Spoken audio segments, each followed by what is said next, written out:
It makes sense that Arab countries should take in Arab refugees, like the million Syrians who wound up in Germany when Saudi Arabia took none. He said to me, "You're right, they took none."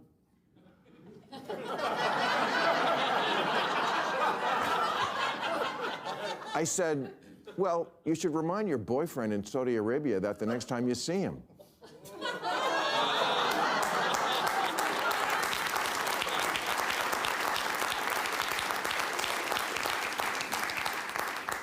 He laughed. I never felt I had to walk on eggshells around him. And honestly, I voted for Clinton and Obama, but I would never feel comfortable talking to them the way I was able to talk with Donald Trump. That's just how it went down. So Bill Maher visited Donald Trump at the White House the other day to have a nice little fancy dinner. As we all know, Bill Maher has TDS. He's always going on about Donald Trump until Kid Rock had a conversation with him and is like, "Why don't you come with me to the White House and we'll have a dinner with Donald Trump?" So that's what Bill Maher did. Has Bill Maher's TDS been cured? Is this like exposing a person with arachnophobia to a spider to try to cure them of their phobia? Let's see what Bill Maher had to say about how his dinner went down.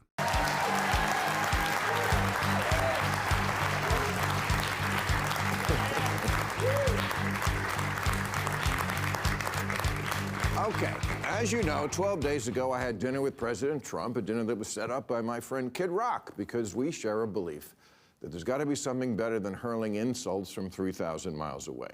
And let me first say that to all the people who treated this like it was some kind of summit meeting, you're ridiculous. Like I was going to sign a treaty or something. I have no power. I'm a fucking comedian, and he's the most powerful leader in the world. I'm not the leader of anything, except maybe a contingent of centrist-minded people who think there's got to be a better way of running this country than hating each other every minute. So, thank you.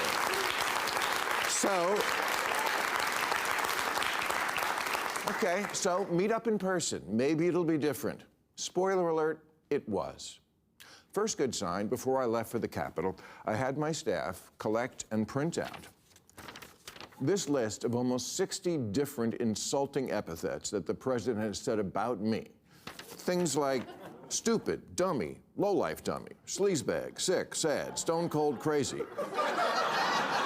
Really a dumb guy, fired like a dog, his show is dead. There's 60. I brought this to the White House because I wanted him to sign it, which he did.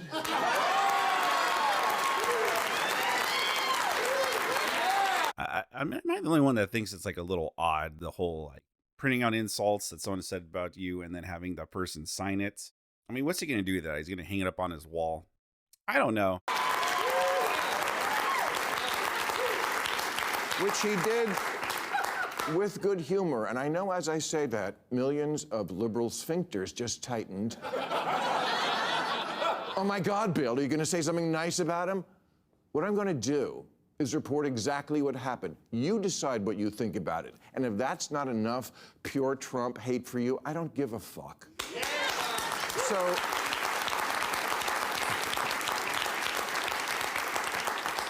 So no, I didn't go MAGA. And to the president's credit, there was no pressure to. After we left the Oval Office, he showed me the little room off the office, you know, the one where Clinton used to. Okay. The blowjob room, okay? Well, not anymore. That's where they keep the merch now. It is.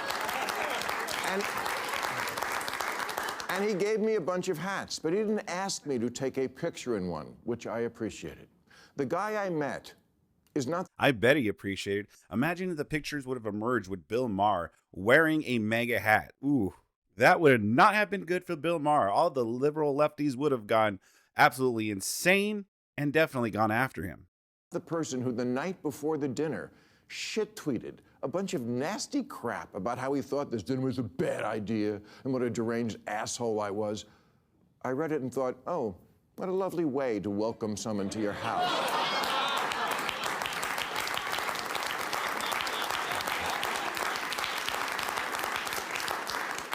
But when I got there, That guy wasn't living there. Now, does Trump want respect? Of course, who doesn't? My friend said to me, "What are you going to wear to the White House?" I said, "I don't know, but I'm not going to dress like Zelensky, I'll tell you that." But, okay. Just for starters, he laughs.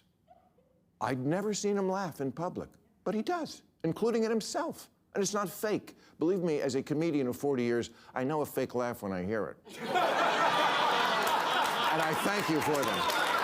No.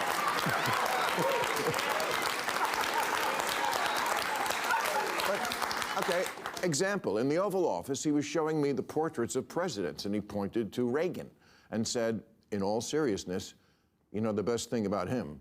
His hair."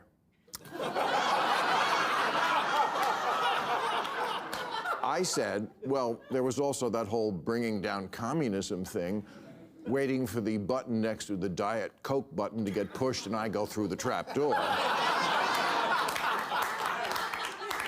But no, he laughed, he got it. I said to him at one point, "Mr. President, you know the dog, that's unusual in the White House." He said, "Well, a lot of the presidents, they had a dog for political reasons." I said, "No, people love dogs, that's what that is." "Oh yeah, okay, that's true."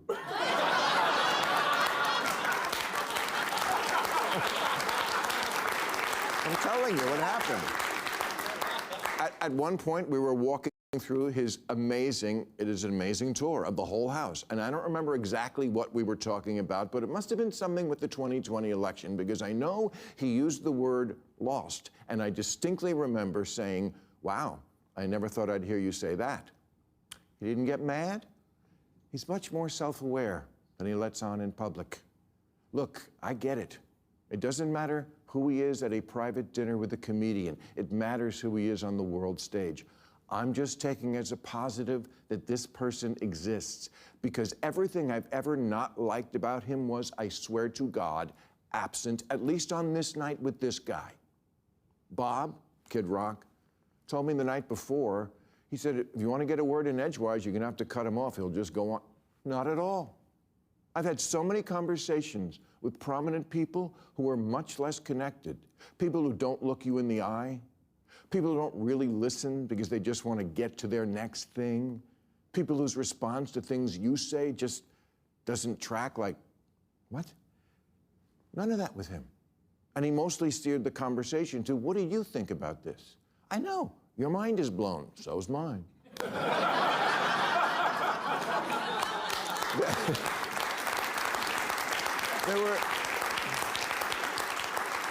There were so many moments when I hit him with a joke or contradicted something, and no problem. At dinner, he was asking me about the nuclear situation in Iran in a very genuine, "Hey, I think you're a smart guy, I want your opinion," sort of way. And I said, "Well, obviously you're privy to things about it I'm not, but for what it's worth, I thought the Obama deal was worth letting play out, because we made Iran destroy 98% of the uranium, and they were 15 years away from a bomb." And then I said to him, "But we got rid of that. You got rid of that." He didn't get mad or call me a left-wing lunatic. He took it in. I told him I thought parts of his plan for Gaza were wacky, but that I had supported him in the idea that Gaza could be Dubai instead of hell. I told him he was wrong when he tweeted the night before that I was critical of all things Trump. Not true. Check the tapes. Moving Israel's embassy to Jerusalem, loved it. The border did need to be controlled. I'm glad the cops are getting their morale back. DEI had gone too far. Biological men shouldn't be playing women's sports. Europe should pay for their defense. And of course, it makes sense that Arab countries should take in Arab refugees, like the million Syrians who wound up in Germany when Saudi Arabia took none. He said to me, "You're right, they took none."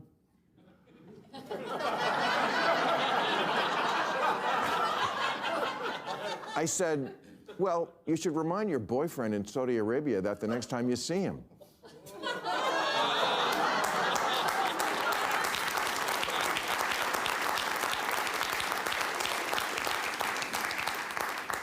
He laughed. I never felt I had to walk on eggshells around him. And honestly, I voted for Clinton and Obama, but I would never feel comfortable talking to them the way I was able to talk with Donald Trump. That's just how it went down. Make of it what you will. Me, I feel it's emblematic of why the Democrats are so unpopular these days. He was even okay when I checked him on the orangutan lawsuit. He was.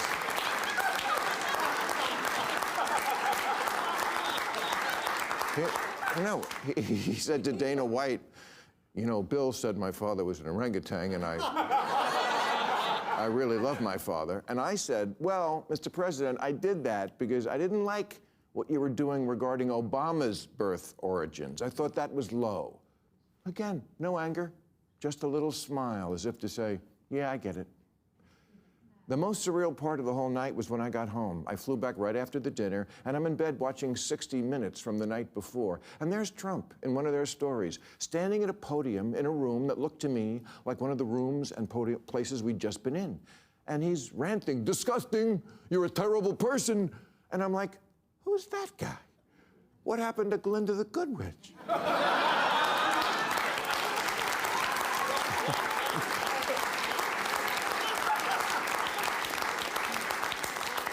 And why can't we get the guy I met to be the public guy? And I'm not saying it's our responsibility to do that. It's not. I'm just reporting exactly what I saw over 2.5 hours. I went into the mine, and that's what's down there. A crazy person doesn't live in the White House. A person who plays a crazy person on TV a lot lives there, which I know is fucked up. It's just not as fucked up as I thought it was. And I have no illusions now that I'm back to work at my job that he might start a new list.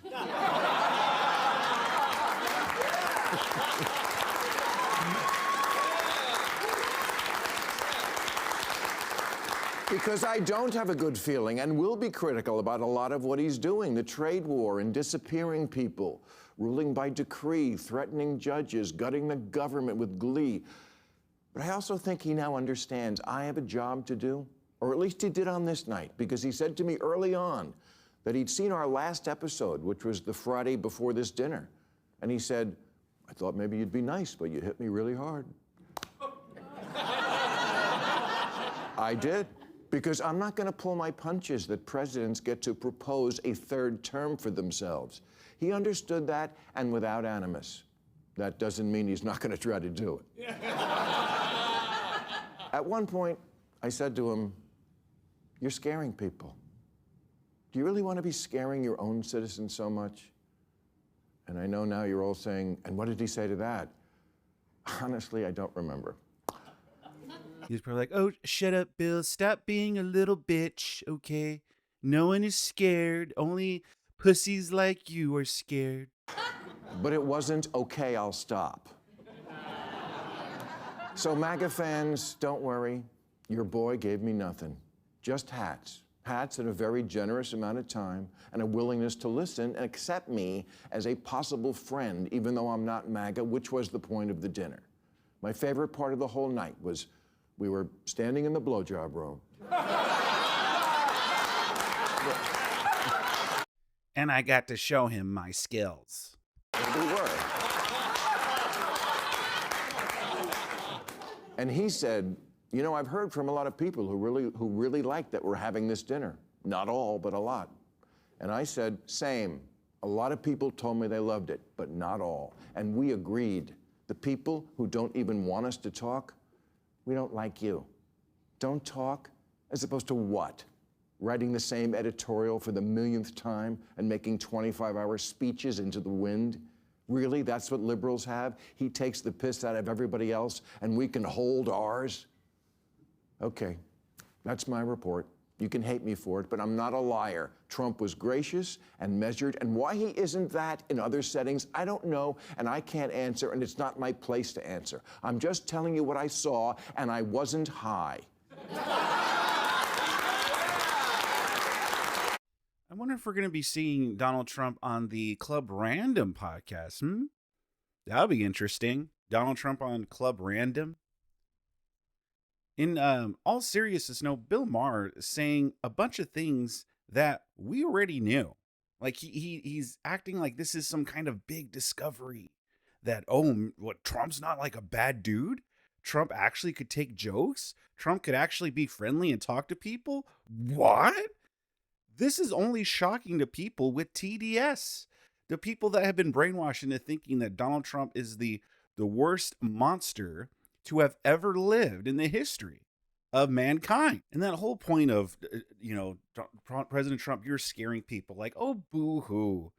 He's not scaring people. Only people like you are scared of him because you have TDS and think he's a monster. You could say that about any president. Like, oh my gosh, you're scaring me. Joe Biden, you want to give a speech and with a red background and talk about how MAGA is bad? Oh, you're scaring people. Like, you could say that about any president, but it's funny that that Bill Maher thinks that Donald Trump he exclusively scares people. And that's why I think he has Trump derangement syndrome, that he thinks that. But you know what? Let's give credit to Bill Maher. At least he had the dinner. At least he went there. And you know what? At least he came on and was fair about it. He didn't try to lie and try to paint Donald Trump to be some kind of monster or anything like that. He gave his honest opinion, which I'm sure is going to upset all the Trump deranged libtards out there. Which brings us to this next clip right here. I just wanted to report exactly what I saw. I did it to the best of my abilities. Counterpoint? Honest as I can be. Yes. Counterpoint? Yeah. You know, Bill, I think you're right in saying that people have made too much of this, okay? It's not the Ulta Summit. You're not Churchill. Kid Rock is not Stalin. Trump sure shit isn't FDR, okay? So, yes, I believe too much has been made about this, but I think you've fallen into the trap. I think that I represent 99% of the internet when I say this, is that you've played the game of proximity is principle. And what people are worried about is not your motivation. We believe you. We love you, Bill. Everybody loves Bill, right? All right? So